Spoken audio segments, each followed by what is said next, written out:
My dad said, "We forgot his cake." I replied, "I stopped paying your bills." Then I canceled every autopay, froze the family card, removed their access, backed up receipts, and hired a lawyer. And I just smiled because the itemized $63K bill was already in his mailbox. My name is Derek. I am 36 years old. And if there is one thing I have learned in 36 years, it is this: reliability makes you invisible. I was always the one they called when the rent came up short. The one who transferred money without asking questions. The one who picked up the phone at 2 in the morning because someone needed a ride, needed cash, needed something fixed. For 20 years, I played that role. Dependable Derek, steady Derek, the son who never caused problems, never asked for much, never made a scene. My younger brother, George, was different. George was the kind of person who walked into a room and owned it. Charismatic, charming, the kind of son parents brag about at dinner parties. He could do no wrong. When he crashed his car at 19, Dad laughed it off as a rite of passage and bought him another one. When he dropped out of college to pursue a business idea that went nowhere, Mom called it entrepreneurial spirit.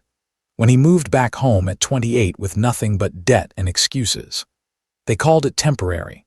Meanwhile, I had put myself through community college while working full-time.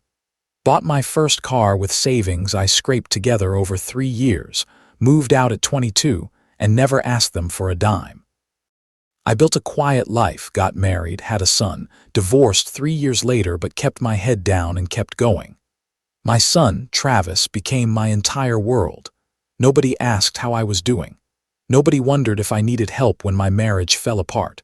But when Mom's car needed new tires, my phone rang. When Dad's credit card bill came due, my phone rang. When George wanted to take his girlfriend on vacation, my phone rang. And every time I answered, every time I sent the money, I told myself it was what family did. I told myself they would do the same for me if I needed it. I told myself that love sometimes looks like a bank account that never says no, but love is supposed to go both ways. I started noticing small things over the years. The way they talked over me at family dinners. The way my birthday came and went without a card while George got surprise parties. The way Travis's name barely came up in conversations while George's imaginary future children were already being planned for. My son existed in the margins of their lives. An afterthought, a footnote, just like me. Still, I kept paying, kept showing up, kept pretending it did not bother me. That is what dependable people do. We absorb, we endure, we tell ourselves it will balance out eventually. It never does. Last month, Travis turned 7. He had been talking about his birthday for weeks. He wanted a superhero theme. He wanted his friends from school to come over, and he wanted Grandpa and Grandma and Uncle George to be there because despite everything, he loved them. He did not see what I saw. He just saw family. I planned everything carefully. Rented a small community center, ordered decorations, sent out invitations, and yes, I asked my parents if they could handle the cake. One thing, just the cake. They said yes. They said they would take care of it. Mom even said she was excited to pick something special. I should have known better. The party was going well. 12 kids running around in capes, laughter, games. Travis's face glowing with joy. I stood near the snack table watching him, feeling something close to peace. This was what mattered. This moment my son happy, my parents arrived late. George strolled in even later, phone in hand, barely looking up. But they were there. That was something. I told myself it was something. When it came time to sing happy birthday, I went to the kitchen area to get the cake. The table was empty. No box, no bakery bag, nothing. I walked back into the main room. My father was leaning against the wall, arms crossed, talking to George. I approached slowly, a knot forming in my stomach. "Dad, where's the cake?"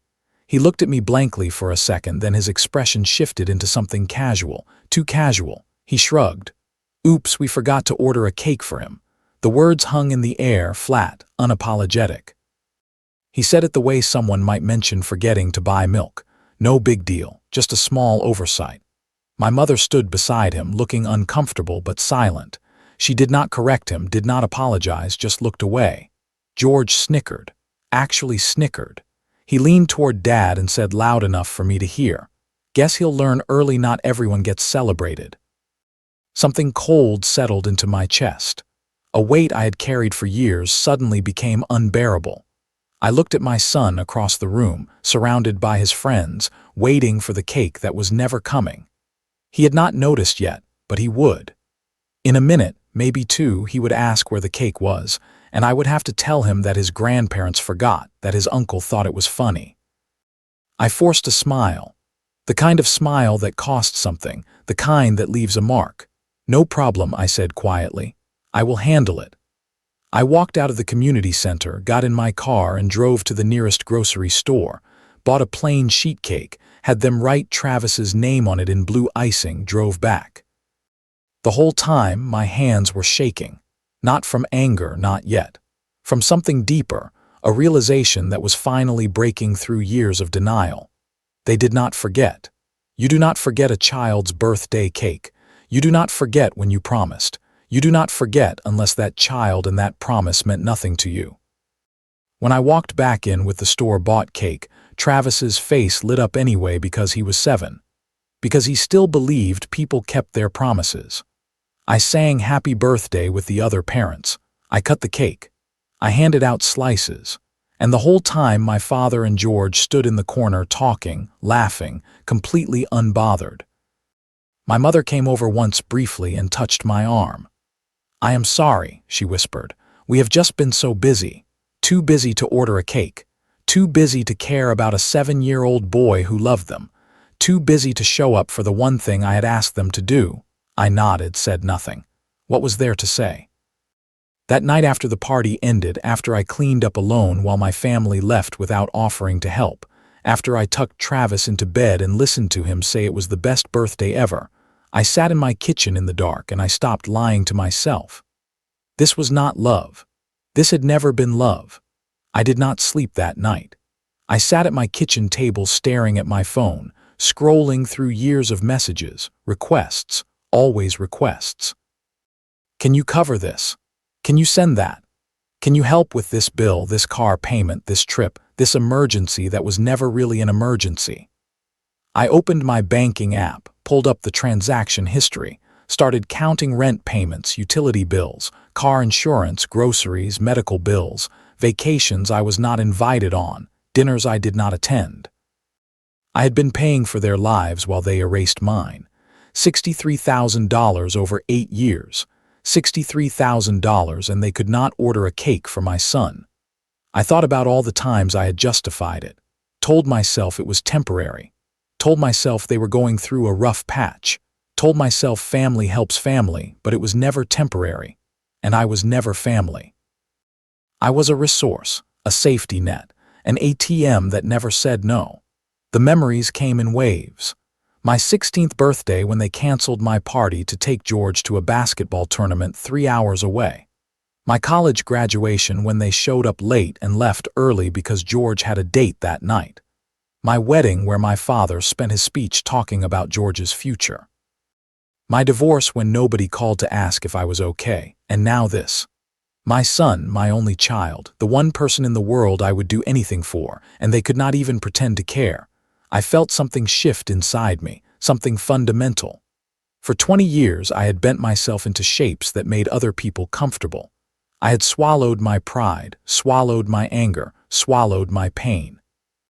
I had told myself it was strength, maturity, love. It was not. It was fear. Fear of being alone, fear of being the bad guy, fear of admitting that the people who were supposed to love me did not. But sitting there in the dark looking at 63,000 reasons why I should have walked away years ago, I realized something else. I was not afraid anymore. The next morning I called in sick to work. I did not need the day off to rest. I needed to think, to plan, to finally stop reacting and start acting. I pulled up every account, every bill, every automatic payment I had set up over the years. The list was longer than I expected. Their mortgage payment, which I had been covering for 6 months after Dad's hours got cut. The electric bill because Mom said it was too expensive and she needed help. The water bill, the internet, George's car insurance because he could not afford it after his last business venture failed, the credit card I had added them to as authorized users, which they used freely and never paid down. I had built their comfortable life, and they had built it on my back. I opened a spreadsheet, started documenting everything: dates, amounts, screenshots, bank transfers, text message requests. I worked methodically without emotion. This was not revenge, not yet. This was inventory. I needed to see the full picture before I decided what to do next. By noon, I had it all laid out, a complete financial map of their dependence on me. And the map showed one clear truth. Without me, their lives would collapse in a matter of days. I sat back in my chair, stared at the screen. Part of me felt sick. Part of me felt something else. Power, control, the sudden sharp awareness that I was not the weak one in this family. I never had been. I was the foundation, and foundations, when they shift, bring everything down with them. I picked up my phone, looked at the family group chat. The last message was from George, a meme about someone forgetting something important, posted this morning. He thought it was funny. He thought yesterday was funny. I typed a message, then deleted it. Typed another, deleted that too. Words felt insufficient. Explanations felt like giving them ammunition. Apologies felt like betrayal to myself and to my son. So I said nothing. I closed the group chat, opened my banking app, and one by one I started canceling payments. Mortgage autopay canceled. Electric bill autopay canceled. Water canceled. Internet canceled. Car insurance canceled. Credit card frozen, reported as potentially compromised, users removed. It took less than an hour. Years of support dismantled in 53 minutes. I felt nothing, no guilt, no hesitation, just a cold, clear certainty that this was right, that I was done, that they had taken their last thing from me. I sent one email to the utility companies, to the mortgage surer, to the insurance company. Simple, professional, effective. I am no longer financially responsible for this account. Please update your records immediately. Then I closed my laptop, picked up Travis from school, made him dinner, helped him with homework, put him to bed, lived my life while theirs quietly began to unravel. The call started the next afternoon. 3 from Mom, 4 from Dad, 7 from George. I let them all go to voicemail. I was in a meeting at work when the texts started flooding in. Derek, the mortgage payment bounced. Call me. Why is the electric company saying our account is past due? Did you forget to pay the bills? Call me ASAP. I read them during my lunch break. Felt nothing. They still thought this was a mistake, an oversight, the same way they forgot my son's cake. Oops, no big deal. Just call Derek and he will fix it, but I was not fixing anything, not this time. By evening, the tone shifted. The messages got sharper, more desperate. Derek, this is not funny. We need you to call us back right now. The internet is out. George has work to do. You need to handle this. Why are you ignoring us? What is wrong with you? What is wrong with me? I almost laughed. 20 years of supporting them, and the first time I stopped. I am the problem. The doorbell rang at 8:30. I knew who it would be before I opened it. My father stood on my porch, arms crossed, face red. Behind him, George leaned against the car, phone in his hand. What the hell is going on? Dad said. No greeting, no preamble, just anger. I looked at him. This man who raised me. This man who forgot my son's birthday cake. This man who had taken $63,000 from me without a second thought. I stopped paying your bills, I said calmly. He stared at me like I had spoken a foreign language. What? I stopped paying your bills, your mortgage, your utilities, George's car insurance, all of it. I am done. You cannot just I did. George pushed off the car, walked up the steps. Dude, what is your problem? We need that stuff. You cannot just cut us off. I looked at him, my younger brother, the golden child, the one who learned early that he was more important than everyone else. The one who joked that my son should learn not everyone gets celebrated. Then do not ask me when the lights go off, I said. The words hung in the cold air between us. Dad's face went from red to pale. George opened his mouth, then closed it. For once, he had nothing to say. You are seriously going to do this, Dad said finally, over a cake, and there it was. He still did not understand. He thought this was about a cake, about one moment, one mistake. He had no idea this was about 20 years, about invisibility, about a grandson he could not bother to care for. "This is not about a cake," I said quietly.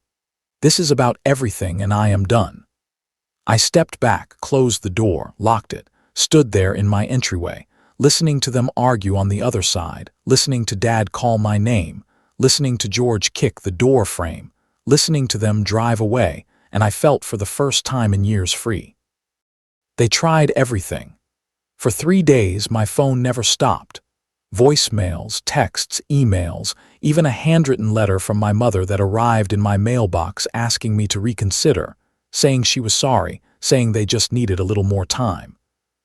Time. As if time would change anything, as if I had not given them 20 years already. The group chat, which had been silent after my last visit, suddenly came alive, but not with apologies, with blame. "This is childish. You are punishing Mom and Dad for no reason. We are family. You do not abandon family." I read every message, did not respond to a single one. Let them spiral. Let them panic.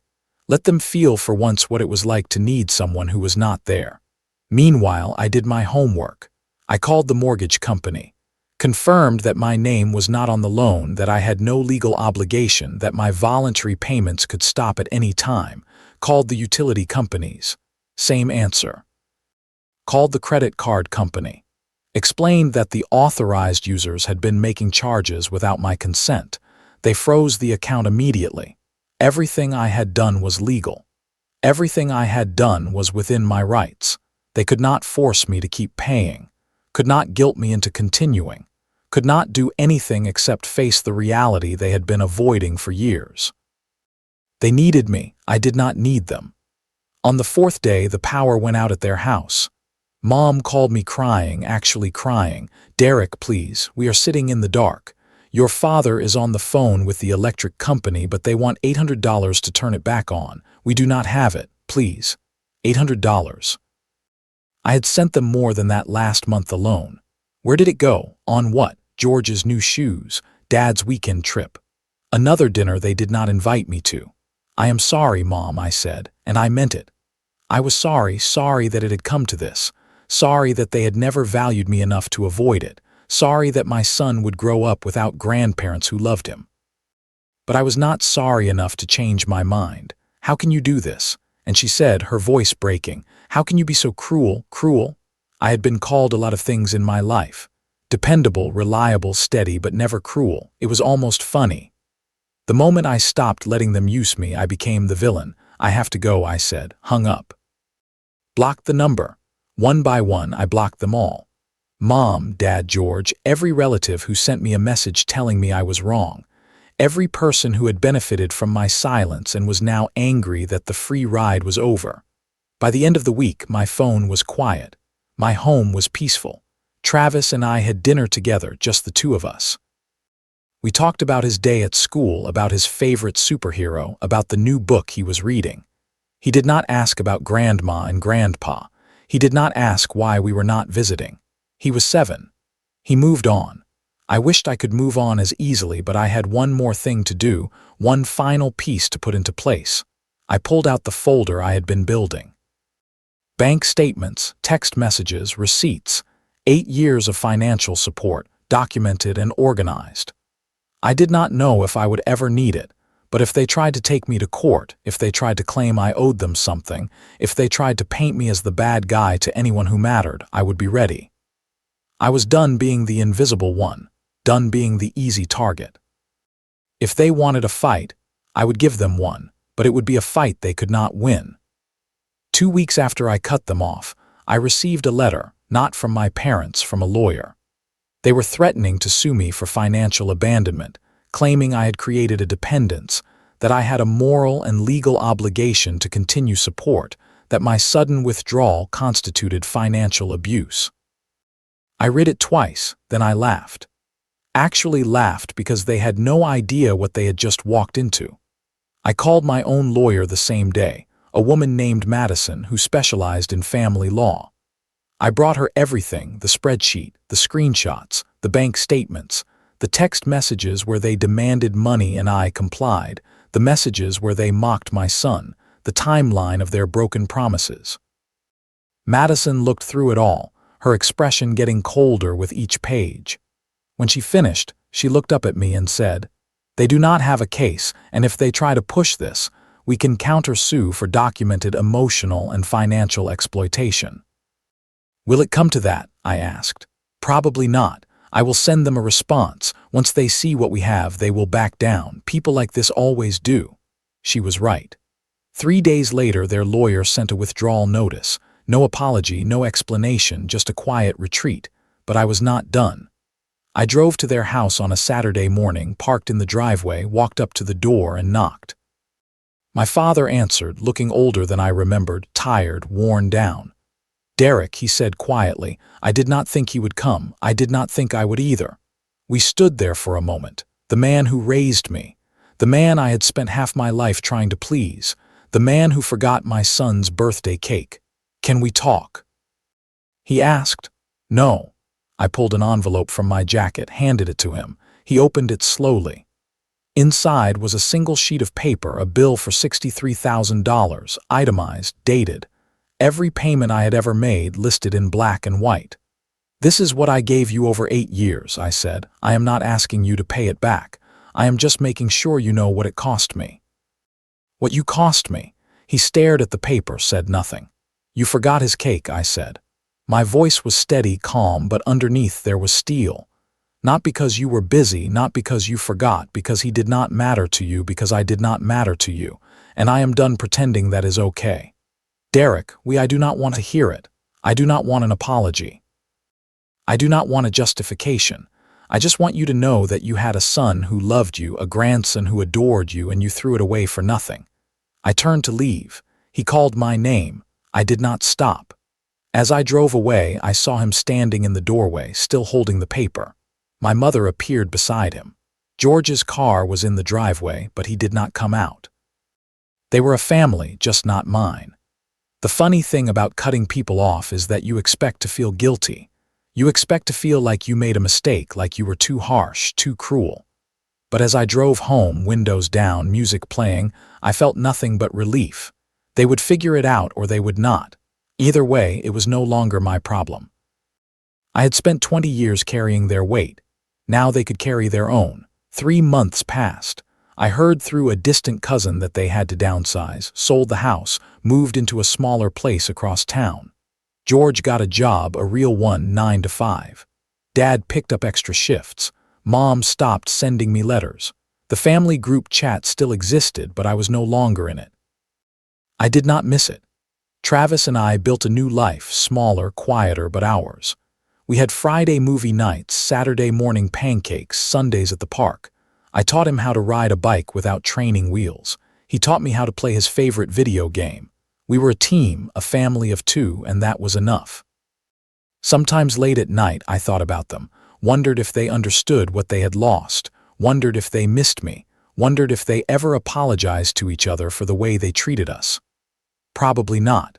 People like that rarely change. They just find someone else to lean on, but that was not my problem anymore. One afternoon, Travis came home from school and told me his teacher had asked the class to draw a picture of their family. He showed me his drawing. 2 stick figures, one tall, one small, both smiling, no one else.